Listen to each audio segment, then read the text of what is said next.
அஸ்ஸலாமு அலைக்கும் வரஹ்மத்துல்லாஹி வபரகாத்துஹு. நபிகள் நாயகம் ஸல்லல்லாஹு அலைஹி வஸல்லம் அவர்கள் கூறிய ஒரு குட்டி ஹதீஸ் உங்களுக்கு தெரியுமா?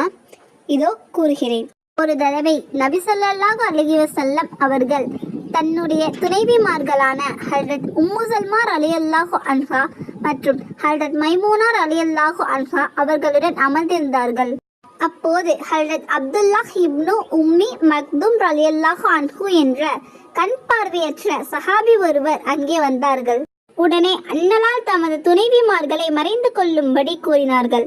அதற்கு உம்மு சல்மா ரலியல்லாஹு அன்ஹா அவர்கள், அவர்னால் பார்வையற்றவராயிற்றே, நாங்கள் ஏன் மறைந்து கொள்ள வேண்டும் என கேட்டார்கள். அதற்கு நபி அவர்கள், நீங்கள் இருவரும் பார்வையற்றவர்கள் அல்லவே, அவரை நீங்கள் பார்க்கத்தானே செய்கிறீர்கள் என கூறினார்கள். இங்கு நாம் கவனிக்க வேண்டிய விஷயம் என்னவென்றால், அண்ணலாரின் துணைவியர்கள் மிகவும் பரிசுத்தமானவர்கள்.